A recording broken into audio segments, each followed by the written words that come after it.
الحمدللہ رب العالمین والصلاة والسلام علی سید المرسلین وخاتم النبیین وعلی اہل بیتہ الطیبین الطاہرین واصحابہ المقربین المعظمین۔ قال اللہ تعالی فی القرآن العظیم قل هل يستوي الذين يعلمون والذين لا يعلمون صدق اللہ المولانا العلی العظیم۔ لائق سب تکریم محبوب سائیں کے خلفاء، مہمانان ذی وقار، ارادت مندان، عقیدت مندان و حاضرین گرامی قدر، محبوب سائیں نے سالہ گزشتہ کی طرح اس سال بھی ہمیں یہ شرف بخشا کہ ہم اس مقدس محفل کا حصہ بن سکیں۔ یقیناً یہ لمحات یہ قیمتی ہیں اور دنیا اور آخرت میں ہمارے لیے اجر کا ضامن ہے۔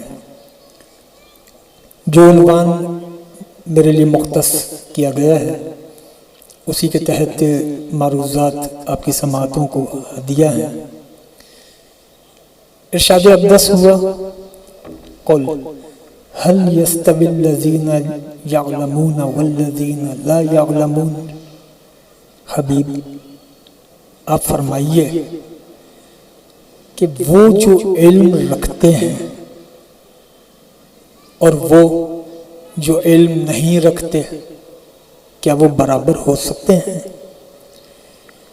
یہ قرآن حکیم کا ایک انداز ہے سوال کرنے کا۔ سوال ہمیشہ جاننے کے لیے نہیں ہوتا، ذہن پر دستک دینے کے لیے بھی ہوتا ہے، شعور کو متوجہ کرنے کے لیے بھی ہوتا ہے۔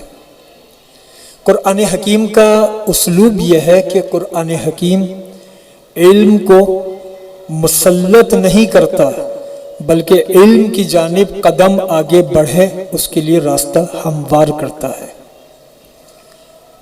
مثال کے طور پر سورہ ملک میں ارشاد ہوا اولم یروا الی الطیر فوقہم صافات ویقبضن۔ کیا تم نے نہیں دیکھا کہ آسمان پر پرندہ کس طریقے سے اپنے پروں کو کھول کر پرواز کر رہا ہے؟ ما یمسکہن الا الرحمن، کون ہے جو اس کو تھامے گا سوائے رحمان کے؟ یہاں پر یہ توجہ دلائی جا رہی ہے اولم یروا الی الطیر، نہیں دیکھا کیا تم نے پرندے کو؟ یعنی انسان کے شعور کو متوجہ کیا جا رہا ہے، توجہ کو متوجہ کیا جا رہا ہے کہ اس میں غور کرو، اس میں تفکر کرو، اس میں تدبر کرو۔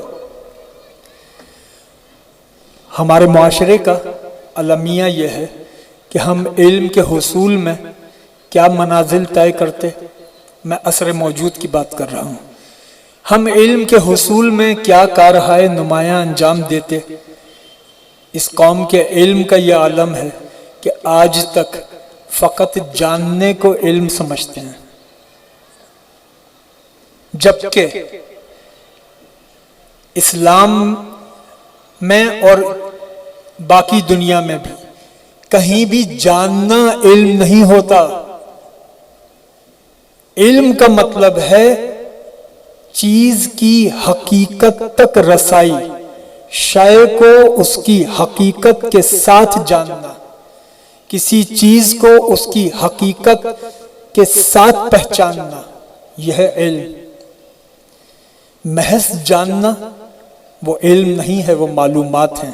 اب یہ معلومات اور علم کا میں ایک فرق قرآن حکیم کے ایک اور گوشے سے سورہ بقرہ سے میں نظر کر دوں۔ خداوند ذوالجلال نے، پاک پروردگار نے جب فرشتوں سے کہا تو وَإِذْ قَالَ رَبُّكَ لِلْمَلَائِكَةِ إِنِّي جَاعِلٌ فِي الْأَرْضِ خَلِيفَةً۔ حبیب یاد کیجئے وہ وقت جب ہم نے ملائکہ سے کہا تھا زمین پر ہم اپنا نائب قرار دینے والے ہیں۔ قَالُوا أَتَجْعَلُ فِيهَا مَنْ يُفْسِدُ فِيهَا وَيَسْفِكُ الدِّمَاءَ وَنَحْنُ نُسَبِّحُ بِحَمْدِكَ وَنُقَدِّسُ لَكَ۔ پروردگار تو اسے بھیجے گا جو زمین پر فتنہ فساد کرے گا، خون ریزی کرے گا۔ تیری تسبیح، تیری توصیف ہم بیان کرتے ہیں۔ اب فرشتوں کی معلومات دیکھیں، میں لفظ معلومات استعمال کر رہا ہوں، علم استعمال نہیں کر رہا۔ فرشتوں کی معلومات کتنی تھی؟ ابھی پہلا انسان خلق نہیں ہوا، وہ نسل انسانی کا مستقبل بتا رہے ہیں۔ یہ فرشتوں کی معلومات ہیں کہ پہلے انسان کی تخلیق سے قبل نسل انسانی کا مستقبل بتا رہے ہیں۔ فتنہ کرے گا، فساد کرے گا، خون بہائے گا۔ تو رب ذوالجلال نے یہ نہیں فرمایا کہ تم صحیح کہہ رہے ہو، اور یہ بھی نہیں فرمایا کہ تم غلط کہہ رہے ہو۔ فرمایا انی اعلم ما لا تعلمون، میں وہ جانتا ہوں جو تم نہیں جانتے۔ تمہیں صرف حالات کی معلومات ہیں، تمہاری معلومات کی اسباب و علل تک رسائی نہیں ہے۔ تم صرف منظر نامہ دیکھ رہے ہو، تم صرف ہونے والے واقعات کو دیکھ رہے ہو، ان واقعات کی روح سے تمہیں آگہی نہیں ہے۔ اور پھر اس کے لیے پھر کیا فرمایا؟ جب آدم علیہ السلام کو خلق کیا تو اس تخلیق سے قبل کہ تو ہم وہ جانتے ہیں جو تم نہیں جانتے، تم صرف منظر نامہ دیکھ رہے ہو۔ کیسے منظر نامہ دیکھ رہے ہو؟ تم یہ دیکھ رہے ہو انسان خون کر بہائے گا، تم یہ دیکھ رہے ہو انسان فساد کرے گا، تم یہ دیکھ رہے ہو انسان سروں کی فصل اتارے گا، تم صرف یہ منظر دیکھ رہے ہو۔ تم یہ نہیں جانتے کہ اگر امیہ بن خلف تلوار چلائے تو خون ریزی ہے، ابو جہل تلوار چلائے فتنہ ہے، فساد ہے، اگر ابو لہب تلوار چلائے خون ریزی ہے، انتشار ہے، لیکن اگر صدیق اکبر تلوار چلائے اب فساد نہیں ہے، جہاد ہے۔ اگر فاروق اعظم، عثمان ذو النورین، حیدر کرار، خالد بن ولید رضوان اللہ علیہم اجمعین یہ تلوار چلائیں تو جہاد ہے۔ ظاہری عمل ایک ہے، لیکن جب تلوار جہل کے تاریکی میں چلے گی تو فساد کہلائے گی، اور وہی تلوار جب علم کے اجالے میں چلے گی جہاد کہلائے گی۔ جب آدم علیہ السلام کو خلق کیا تو آدم علیہ السلام کے لیے فوراً فرمایا وَعَلَّمَ آدَمَ الْأَسْمَاءَ كُلَّهَا، ہم نے آدم کو کل ناموں کا علم دے دیا۔ اب سوچئے فرشتے انسان کی تخلیق سے قبل انسان کا مستقبل دیکھ رہے تھے، کیا ناموں کا علم ان کے پاس نہیں ہوگا؟ آدم علیہ السلام کے لیے کہا کہ ہم نے آدم کو علم الاسماء عطا کیا، کیونکہ آدم علیہ السلام کی تخلیق بعد میں ہوئی، فرشتے تو پہلے سے موجود تھے۔ اب جب آدم علیہ السلام کو علم دیا، فرشتوں کے سامنے لائے، تو اب واقعہ کیا ہوا؟ ثم عرضهم على الملائکہ، فرشتوں کے سامنے لے آئے۔ فقال انبئونی باسماء هؤلاء ان کنتم صادقین، اگر تم صادقین میں سے ہو تو اب وہ علم جو آدم کے پاس ہے تو تم پیش کرو۔ فرشتوں نے کیا کہا؟ قالوا سبحانک لا علم لنا الا ما علمتنا انک انت العلیم الحکیم، پروردگار پاک تو ہے، ہمارے پاس تو کوئی علم نہیں۔ یہی تو میں کہہ رہا تھا، فرشتوں کے پاس معلومات تھیں، علم نہیں تھا۔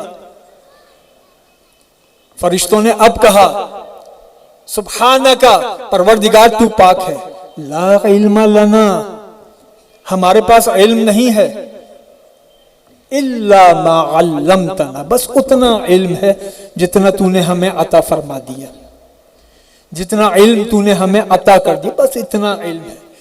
فرشتوں نے تخلیق آدم سے قبل تخلیق آدم پر اپنی معلومات کی بنیاد پر نقطہ اعتراض پیش کیا تھا، اور جب آدم خلق ہو گئے تو ان کے علم کے مقابلے پر گھٹنے ٹیک دیے، یہ کہہ کر لا علم لنا، ہمارے پاس ایسا علم نہیں ہے۔ کیوں؟ اس لیے کہ معلومات فرشتوں کے پاس تھیں، علم آدم علیہ السلام کے پاس تھا۔ کیسے؟ فرشتے جانتے تھے کس چیز کو کیا کہتے ہیں، کس چیز کو کیا کہتے ہیں، کس چیز کو کیا کہتے ہیں، علم الاسماء کی معلومات رکھتے تھے، آدم علم رکھتے تھے۔ علم نتیجہ خیزی کرتا ہے، علم چیزوں کو ملا کر نتیجہ نکالتا ہے، علم کار تخلیق کرتا ہے۔ یہی وجہ ہے کہ جب آدم علیہ السلام زمین پر تشریف لائے تو اپنے علم سے فائدہ اٹھایا کہ فوراً رب ذوالجلال کی حضور عرض کی، پروردگار وہ نام جو عرش پر تو نے اپنے نام کے ساتھ لکھا ہے اس کے طفیل مجھے معاف کر دے۔ وَعَلَّمَ آدَمَ الْأَسْمَاءَ كُلَّهَا، اللہ نے ناموں کا علم دیا تھا، تو علم تخلیقی کام کرتا ہے، علم نتیجہ خیزی کرتا ہے۔ علم آدم نے نام کے علم سے نام کے ساتھ نام لکھا دیکھ کر نتیجہ نکال لیا کہ کسی قریبی کا نام ہے، کسی محبوب شخصیت کا نام ہے، اس کا واسطہ دیا۔ تو علم نتیجہ خیز ہوتا ہے، علم تخلیقی ہوتا ہے، اور قرآن حکیم نے پھر اس جانب بھی اشارہ کیا کہ علم ہے ہی وہ جو تخلیقی ہو، جامد نہیں ہوتا علم، علم میں ٹھہراؤ نہیں ہوتا، علم میں مستقل ایک تخلیقی عمل ہوتا ہے۔ جیسے سورہ علق کے بالکل آغاز میں اقرا بسم ربک الذی خلق، حبیب پڑھیے اپنے رب کے نام سے جس نے خلق کیا، اپنے رب کے نام سے پڑھیے جس نے خلق کیا، پڑھیے، یہ ہے دعوت علم۔ اور فوراً فرمایا اپنے رب کے نام سے، یعنی ہر علم کی بنیاد ذات خداوندی ہو، معرفت خداوندی ہو۔ علم وہ ہے جو نام خداوندی سے جس کا آغاز ہو، جس کا آغاز آپ نام پروردگار سے نہ کر سکیں، اس کو کوئی نام دے دیں، وہ علم نہیں ہے۔ علم وہی ہے جس کی ابتدا اللہ کے نام سے ہو۔ اور پھر اب علم کی حدود کیا ہے؟ اسلام میں علم کی حد بندی کیا ہے؟ اب ہمارے ہاں ایک اصطلاح استعمال ہوتی ہے، مجھے بڑی عجیب لگتی ہے، جب لوگ یہ کہتے ہیں کہ دینی علوم اور دنیاوی علوم۔ عجیب اصطلاح ہے، دینی علوم اور دنیاوی علوم۔ یا جب لوگ یہ کہتے ہیں قدیم علوم اور جدید علوم، یہ بھی عجیب اصطلاح ہے۔ بھائی اسلام مذہب نہیں ہے، اسلام دین ہے، اسلام مذہب نہیں ہے، اسلام دین ہے۔ جیسے سورہ آل عمران میں فرمایا ان الدین عند اللہ الاسلام، دین ہے اسلام۔ جب اسلام دین ہے تو دین کے دنیا دین کے اندر شامل ہے، یہ دنیا دین سے باہر نہیں ہے۔ دین اس چادر کا نام ہے جس کے سائے میں پوری دنیا آ جائے۔ لہذا دینی اور دنیاوی علوم کی، قدیم اور جدید علوم کی یہ تفریق غلط ہے۔ جب ہم قدیم اور جدید کی تفریق کر دیتے ہیں تو ہم سمجھتے ہیں کہ شاید قدیم علوم سے مراد اسلامی علوم اور جدید علوم سے مراد عصری علوم۔ نہیں، اسلام قدیم ترین ہے لیکن جدید ترین بھی ہے۔ قدیم اتنا کہ آدم علیہ السلام لے کر آئے، اتنا قدیم ہے۔ آدم علیہ السلام یہ دین لے کر آئے، اتنا قدیم۔ اور جدید کتنا؟ جدید اتنا کہ ان زمانوں کے مسائل کا حل بھی اپنے اندر رکھتا ہے جو زمانے ابھی آئے بھی نہیں، جو زمانے ابھی نہیں آئے، ان زمانوں میں جو مسائل پیدا ہوں گے ان کا حل بھی اپنے اندر رکھتا ہے۔ اسلام قدیم ترین ہے، اسلام جدید ترین ہے۔ اسلام دین اور دنیاوی علوم کی تفریق نہیں کرتا۔ یہ میرا کوئی ذاتی خیال نہیں ہے، اس کی بنیاد اسی آیت میں موجود ہے۔ اقرا، پڑھیے، بسم ربک الذی خلق، اپنے رب کے نام سے، یعنی علم وہ جو نام پروردگار سے شروع ہو. اور کون پروردگار؟ الذی خلق، جس نے خلق کیا، جس نے خلق کیا، جس نے تخلیق کی. کس چیز کی تخلیق؟ اگر بتا دیتا کہ کائنات کی تخلیق، آسمانوں کی تخلیق، زمین کی تخلیق، پہاڑ کی تخلیق، چاند سورج ستاروں کی تخلیق، تو علم کی حد بندی ہو جاتی. خداوند ذوالجلال نے تخلیق کہا، پھر تخلیق کی سمت متعین نہیں کی، سمت متعین نہ کر کے علم کو ہماگیر بنا دیا. علم کی جامعیت کو کمال پر پہنچا دیا کہ سمت مقرر نہیں کی. ہر شے کائنات میں تخلیق ہے. آپ اپنے وجود سے لے کر اس زمین تک، اس زمین سے لے کر آسمانوں تک، اور پھر شرق غرب شمال جنوب، یہ سمت نگاہ کریں گے، ہر سمت تخلیق نظر آئے گی، تخلیق نظر آئے گی. اپنے رب کے نام سے پڑھیے، جس نے خلق کیا. اللہ نے خلق کیا. جب بندہ تخلیق میں غور کرے گا تو یہ علم اسے خالق کے قریب کر دے گا، یہ علم اسے خالق سے جوڑ دے گا. اور تخلیق ہماگیر ہے، ہماگیر ہے. جب زمین اس کی وسعتوں، اس کی گہرائیوں کی گہرائیوں میں تفکر ہوگا تو علم وجود میں آ جائے گا، ارضیات، جیولوجی. جب انسان مادے پر غور کرے گا، طبیعات، فزکس کا علم وجود میں آ جائے گا. جب انسان غور کرے گا چاند سورج ستاروں سیاروں پر، علم افلاک، فلکیات وجود میں آ جائے گا. جب انسان حیاتیات پر غور کرے گا، بائیولوجی، حیاتیات، یہ علم وجود میں آ جائے گا. اگلی آیت میں باقاعدہ اس علم کا تذکرہ ہے. خلق الانسان من علق، وہ اللہ جس نے انسان کو جمے ہوئے خون سے خلق کیا. جمے ہوئے خون میں تفکر تدبر انسان کرے گا، بائیولوجی کے دروازے کھلتے چلے جائیں گے. جب انسان یہ تفکر، یہ تدبر کرے گا تو دینی اور دنیاوی علوم کی تفریق ختم ہو جائے گی.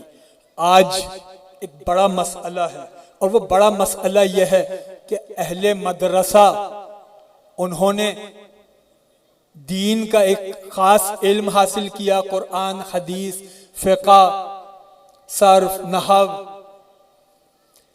دوسری جانب وہ ادارے ہیں جنہوں نے دین کی دوسری سمت سے علم حاصل کیا، اور یوں درمیان میں خلیج پیدا ہو گئی. اب بحث یہ چھڑی ہوئی ہے کہ بھائی مدرسے سے ڈاکٹر کیوں نہیں نکلتے، مدرسے سے انجینئر کیوں نہیں نکلتے، مدرسے سے سائنٹسٹ کیوں نہیں نکلتے.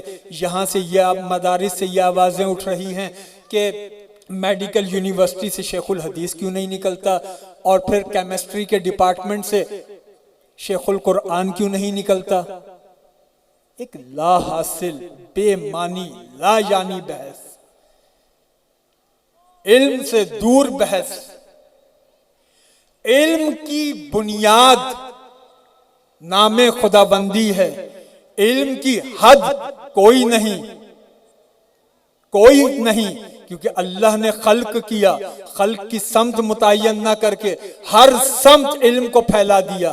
اب جب جو جہاں جہاں علم حاصل کر رہا ہے وہ دین کا علم حاصل کر رہا ہے. ضروری نہیں کہ سارے لوگ شیخ الحدیث بن جائیں، ضروری نہیں سارے لوگ فقیہ بن جائیں، اور ضروری نہیں کہ سارے انسان ڈاکٹر بن جائیں، سارے انجینئر بن جائیں. سب اپنے اپنے شعبوں میں، اپنے اپنے شعبوں میں محنت کریں، ترقی کریں. یہ سب دین کے علم ہیں. کب؟ جب آپ اس کو دین کا علم سمجھیں. اگر آپ اس کو دین کا علم سمجھتے ہی نہیں تو پھر اس سے کوئی فائدہ بھی نہیں ہوگا، اس سے کچھ حاصل بھی نہیں ہوگا۔ آج لوگ مثالیں دیتے ہیں کہ دیکھیے پہلے تو یہ ہوتا تھا کہ ایک ہی چھت کے نیچے دینی اور دنیاوی علوم دیے جاتے تھے اور پھر وہاں سے امام غزالی جیسی شخصیات نکلتی تھیں۔ اب میں صرف اتنا پوچھتا ہوں، امام غزالی کے دور میں امام غزالی جیسی کتنی شخصیات تھیں؟ ارے یہ چند ہستیاں ہیں جو خاص ہیں، جن پر اللہ نے خاص انعام کیا ہے، ورنہ علم کی وسعت اتنی ہے کہ اگر آپ کو اس میں اسپیشلٹی کرنی ہے تو ضروری ہے کہ کسی ایک شعبے کو اختیار کر کے اپنی تمام محنتیں اس میں صرف کریں۔ 1857 کے بعد پھر نظام ہی سارا تبدیل ہو گیا کہ جب آپ تزکیہ نفس کے لیے خانقاہ جائیے، قرآن حدیث پڑھنے کے لیے آپ مدرسے جائیے، اور زولوجی اور بایولوجی پڑھنے کے لیے آپ پھر علی گڑھ یونیورسٹی چلے جائیں۔ اسلام یہ تفریق نہیں کرتا، اسلام بنیاد فراہم کرتا ہے کہ علم کی بنیاد معرفت الہی ہے۔ اور آج ہمارے معاشرے میں وہ کون سے پہلو ہیں جس کی وجہ سے علم کے ثمرات نہیں آتے؟ طالب علم کو تعلیم دی جاتی ہے لیکن نتیجہ خیز نہیں ہوتی، ثمر بار نہیں ہوتی۔ میں بس آخری 6-7 منٹ میں اس کی تلخیص کر دوں۔ میں نے آغاز میں عرض کیا تھا کہ علم فقط جان لینا نہیں ہے، جانے ہوئے سے نتیجہ نکالنا ہے، جانے ہوئے سے نتیجہ نکالنا ہے۔ اور یہ ہر کس و ناکس کے بس کی بات نہیں کہ جانے ہوئے سے نتیجہ خیزی کرے۔ جب آپ کے معاشرے میں تدریس کا طریقہ یہ ہوگا، اب اس میں مدارس اور ہمارے اسکول کالج یہ دونوں شامل ہیں۔ طریقہ تدریس جب یہ ہوگا کہ ٹیچر نے سبق پڑھایا، سبق پڑھانے کے بعد اس نے سبق سمجھایا، اس کے بعد اس نے کہا کہ دیکھو اس سبق کے آخر میں ایکسرسائز ہے، اس میں 5 سوالات ہیں۔ اب ان سوالات کے جوابات کہاں ملیں گے؟ اسی سبق میں ملیں گے جو آپ نے ابھی پڑھا ہے۔ سوال دیکھا، سوال کا جواب سبق میں پہلے سے لکھا ہوا ہے، طالب علم نے یاد کر لیا، یاد کرنے کے بعد اس کو ایگزام میں لکھ دیا۔ مجھے آپ یہ بتائیے کہ تخلیقی کام کہاں ہوا؟ تفکر کہاں ہوا؟ تدبر کہاں ہوا؟ غور و فکر کہاں ہوا؟ استاد نے پڑھایا، شاگرد نے یاد کیا، حافظے کی بنیاد پر لکھ دیا۔ تو ہمارے تعلیمی نظام میں کامیابی کی بنیاد حافظہ ہے، تفہیم نہیں۔ ہمارے تعلیمی نظام کا سب سے بڑا خلل یہ ہے کہ ہم طالب علموں کی ایک ایسی فوج ظفر موج تیار کرتے ہیں جو چیزوں کو یاد کرنے میں ماہر ہو اور یاد کر کے لکھنے میں ماہر ہو، جبکہ علم یاد کرنے کا نام نہیں تھا، علم سمجھنے کا نام تھا۔ علم انڈرسٹینڈنگ تھا، تفہیم تھا کہ چیزوں کو سمجھا جائے، اور سمجھنے کے لیے ذہن میں تخلیقی استعداد پیدا ہو۔ اور تخلیقی استعداد کب پیدا ہوگی؟ جب تھنکنگ کریٹیکل ہو، سوچ ناقدانہ ہو، جہاں استاد کے روب اور دبدبے سے سہمے ہوئے شاگرد سوال بھی نہ کر سکیں، اس معاشرے میں آپ چاہیں کہ علم پھیل جائے؟ ناممکن، ناممکن۔ علم تو سوال سے پھیلتا ہے، علم ناقدانہ سوچ سے پھیلتا ہے۔ جب تک کریٹیکل تھنکنگ نہیں ہوگی اس وقت تک آپ نتیجہ خیزی نہیں کر سکتے۔ پھر تو آپ بس ٹرک کی بتی کے پیچھے بھاگتے چلے جائیے، پڑھتے جائیے، یاد کرتے جائیے، لکھتے جائیے اور سندیں حاصل کرتے جائیے۔ علم سوال کرنا سکھاتا ہے، اور علم صرف سوال کرنا نہیں سکھاتا، سوال کرنا طالب علم کو سکھاتا ہے۔ معلم کیونکہ صاحب علم ہے تو اس کو جواب دینے کی صلاحیت بھی سکھاتا ہے۔ اب عالم کیا ہے؟ سوال کر لیا، معلم کو جواب پتہ نہیں، تو معلم یہ نہیں کہے گا کہ مجھے نہیں معلوم، وہ یہ کہے گا کہ ایسی باتیں سوچا نہیں کرو، گمراہ ہو جاؤ گے، بھٹک جاؤ گے۔ نہیں، علم سوچنے کے لیے راہوں کو ہموار کرتا ہے۔ وہ علم مدرسے کا ہو یا اسکول، کالج، یونیورسٹی کا ہو، اس کی بنیاد رب سے رجوع کرنا ہے، کیونکہ اقرا بسم ربک الذی خلق، اس رب کے نام سے پڑھیے جس نے خلق کیا ہے۔ جب تخلیق میں غور کرو گے خالق تک پہنچو گے، خالق تک پہنچو گے۔ اب یہ علم معرفت خداوندی کا ذریعہ کیوں نہیں بن رہا؟ اسکول، کالج اور مدارس کے علم میں علوم میں ٹکراؤ کیوں ہو رہا ہے؟ یہ ٹکراؤ اس لیے ہو رہا ہے، یہ ٹکراؤ اس لیے ہو رہا ہے کہ آپ لیجئے ایک کاغذ، اس کاغذ پر پرکار رکھیں، ایک دائرہ کھینچ لیں، اس کے بعد پھر پرکار کو تھوڑا سا بڑھا دیں، ایک دائرہ اور کھینچ لیں، پرکار کو تھوڑا گھٹا دیں اور دائرہ کھینچ لیں۔ کئی دائرے آپ نے کھینچ لیے، پرکار کی نوک ایک ہی جگہ رہے۔ اب دوسرا کاغذ لیجئے، آپ نے پرکار کی نوک رکھی، ایک دائرہ کھینچا، پھر پرکار کی نوک کو وہاں سے ہٹا دیں، کسی اور جگہ رکھیں، پھر دائرہ کھینچیں، پھر نوک کو کسی اور جگہ رکھیں، پھر دائرہ کھینچیں۔ نتیجہ کیا نکلے گا؟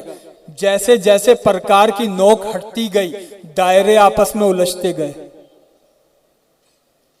اور جہاں پرکار کی نوک آپ نے مرکز سے نہیں ہٹائی وہاں کوئی دائرہ بڑا بنا، کوئی دائرہ چھوٹا بنا، لیکن کسی دائرے نے کسی دائرے کو کاٹا نہیں، کسی دائرے نے کسی دائرے کو قطع نہیں کیا۔ تو دائرے دائروں کو تب قطع کرتے ہیں، دائرے دائروں میں تب الجھتے ہیں جب مرکز بدل جاتے ہیں، جب مرکز تبدیل ہو جائے۔ اگر علم کا مرکز اللہ کی ذات ہو، علم کا مرکز معرفت خداوندی ہو، تو پھر کبھی یونیورسٹی والے مدرسے والوں سے نہیں الجھیں گے، پھر کبھی مدرسے والے کالج والوں سے نہیں الجھیں گے، اس لیے کہ وہ بھی معرفت خداوندی کے راستے میں آگے بڑھ رہے ہیں، یہ بھی معرفت خداوندی کے راستے میں آگے بڑھ رہے ہیں۔ بس علم حاصل ہو، لیکن علم دینے والوں کو بھی چاہیے کہ وہ ایسا نصاب مرتب کریں جس نصاب کے ذریعے ایک صحت مند دماغ اس معاشرے کو مل سکے۔ اس معاشرے میں تو اس معاشرے کی بدنصیبی کا یہ عالم ہے کہ ہمارے ہاں اسکول کے اندر ہمارے بچوں کو ایک سبق پڑھایا جاتا ہے سنڈریلا کا، انگلش کی بک میں، اور سنڈریلا کی سٹوری یہ ہے کہ وہ ایک شادی میں بچی تھی، شادی میں جانا چاہتی تھی، اس کی ماں نے اس کو شادی میں جانے نہیں دیا، تو وہ اپنی ماں سے چھپ کر شادی میں پہنچ گئی، اور شادی میں جب پہنچی تو اس کی سینڈل کھو گئی۔ اب جب سینڈل کھو گئی تو وہ ایک سینڈل پہن کے گھر آئی، ماں نے پوچھا کہ تم شادی میں تو نہیں گئی؟ اس نے کہا نہیں میں نہیں گئی۔ اس نے اپنی ماں سے جھوٹ بولا۔ آج سینڈریلا کی یاد میں یورپ کے اندر ایک سینڈل بنائی جاتی ہے، اس کا جوڑا نہیں ہوتا۔ جوڑا اس لیے نہیں ہوتا کہ دوسری والی تو کھو گئی، تو ایک ہی سنگل سینڈل بنائی جاتی۔ وہ سینڈریلا جو ماں سے جھوٹ بولے اور شادی میں چلی جائے، وہ سبق میں پڑھائی جا رہی ہے۔ اس قوم کو وہ شیخ عبد القادر جیلانی نہیں پڑھائے جا رہے جن سے رہزنوں کے سردار نے کہا تھا کہ اگر کسی کے پاس کچھ ہے تو وہ دے دے ہم کو، اور سیدنا شیخ عبد القادر جیلانی غوث الاعظم دستگیر نے فرمایا کہ میری ماں نے کچھ رقم میرے لباس میں یہاں سی دی ہے۔ ڈاکوؤں کے سردار نے وہ رقم لی اور کہنے لگا کہ اے بچے، اگر تم یہ نہ بتاتے تو یہ رقم تمہاری بچ جاتی۔ یہ رقم تمہاری بچ جاتی، تم نے کیوں بتایا؟ غوث الاعظم کا لڑکپن ہے، کہتے ہیں میں نے اس لیے بتایا کہ ماں نے کہا تھا سچ بولو۔ جو یہ کہے کہ ماں نے کہا تھا سچ بولو، وہ نصاب میں نہیں پڑھایا جا رہا۔ وہ سنڈریلا جو گھر سے جھوٹ بول کر گئی تھی وہ آج سلیبس کا حصہ ہے، تو ہمیں اپنے سلیبس پر بھی نظر ثانی کرنی ہوگی، اور پھر یہ اسکول کالج اور مدارس کے جو علوم ہیں ان کے اندر بریجنگ کرنی ہوگی، ان میں تطبیق کرنی ہوگی، اور نظام تعلیم میں سوال کا دروازہ کیوں اور کیسے کا دروازہ کھولنا ہوگا تاکہ شعور بیدار ہو اور علم تخلیقی ہو۔ وَمَا عَلَيْنَا إِلَّا الْبَلَاغُ۔